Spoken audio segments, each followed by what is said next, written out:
मनुष्य की प्रकृति बड़ी अजीब है।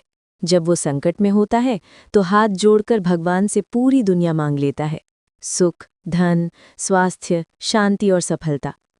लेकिन जब देने की बारी आती है, किसी भूखे को रोटी, किसी गरीब को कपड़ा या किसी दुखी को सहारा, तो जेब में सिक्के टटोलने लगता है। यही दोहरा चेहरा हमारी इंसानियत की सबसे बड़ी परीक्षा है। कहानी शुरू होती है सतपुर नाम के एक छोटे से कस्बे से। वहाँ एक व्यापारी रहता था, नाम था मोहनलाल। वो बहुत अमीर था, पर उतना ही कंजूस भी। हर दिन मंदिर जाता, माथा टेकता और भगवान से कहता, हे प्रभु, मेरा व्यापार और बढ़ा दो, मेरा घर खुशहाल बना दो, मेरे बच्चों का भविष्य उज्जवल कर दो। भगवान को वो सब मांगता था जो उसे चाहिए था, लेकिन कभी किसी को कुछ देता नहीं था। एक दिन मंदिर के बाहर एक गरीब बूढ़ी औरत बैठी थी। उसने कांपते हाथों से कहा, बेटा, 2 वक्त की रोटी दे दो। मोहनलाल ने आंखें फेर ली। अम्मा, अभी छुट्टे नहीं है। वो आगे बढ़ गया, लेकिन वही बूढ़ी औरत उसके दिल में एक सवाल छोड़ गई। क्या सिर्फ मांगने के लिए ही हम भगवान के भक्त हैं? कुछ ही दिनों में मोहनलाल का व्यापार धीरे धीरे गिरने लगा। घाटे पर घाटा, नुकसान पर नुकसान। चिंतित होकर वो फिर मंदिर गया और जोर से बोला, भगवान, मैंने तो कभी किसी का बुरा नहीं किया, फिर ये सब मेरे साथ क्यों? उसी रात मोहनलाल को एक सपना आया। सपने में भगवान प्रकट हुए और बोले, मोहनलाल, जब तुम मांगने आते थे तब मैं देता गया, लेकिन जब देने की बारी आई तुमने मुंह फेर लिया। जो इंसान दूसरों को नहीं देता वो धीरे धीरे खुद खाली हो जाता है।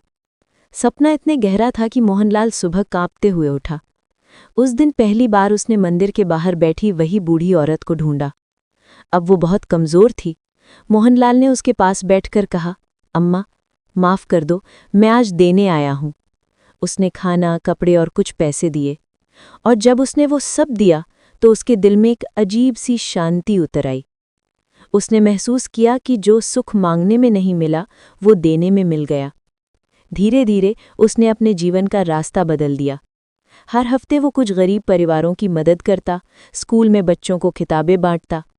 उसके मन में अब केवल एक प्रार्थना रह गई थी, भगवान, मुझे इतना दे कि मैं दूसरों को बांट सकूं। 1 साल बाद उसका व्यापार फिर से फलने फूलने लगा, लेकिन अब वो अमीर नहीं, दाता मोहनलाल कहलाने लगा। लोग उसके पास सिर्फ पैसे के लिए नहीं, बल्कि उसके प्रेम और सहानुभूति के लिए आने लगे। एक दिन गांव के पंडित जी ने कहा, मोहनलाल, भगवान ने तुम्हें बहुत बदला है, क्या राज है इसका? वो मुस्कुराया और बोला, पंडित जी, जब मैंने मांगना छोड़ा और देना शुरू किया, तब से भगवान ने मेरा जीवन बदल दिया। क्योंकि भगवान उन्हीं के साथ रहते हैं जो बांटना जानते हैं। कहानी का सार यही है, भगवान से मांगना आसान है, देना कठिन। हर इंसान मांगते वक्त उदार बन जाता है, पर जब देने की बारी आती है तो हाथ कांपने लगते हैं। जो व्यक्ति बांटने का साहस रखता है वही वास्तव में ईश्वर का सच्चा भक्त होता है। क्योंकि भगवान को भोग नहीं, सेवा पसंद है। उसे माला नहीं, करुणा पसंद है। और उसे सबसे ज्यादा पसंद है वो दिल जो दूसरों की तकलीफ देखकर पिघल जाता है।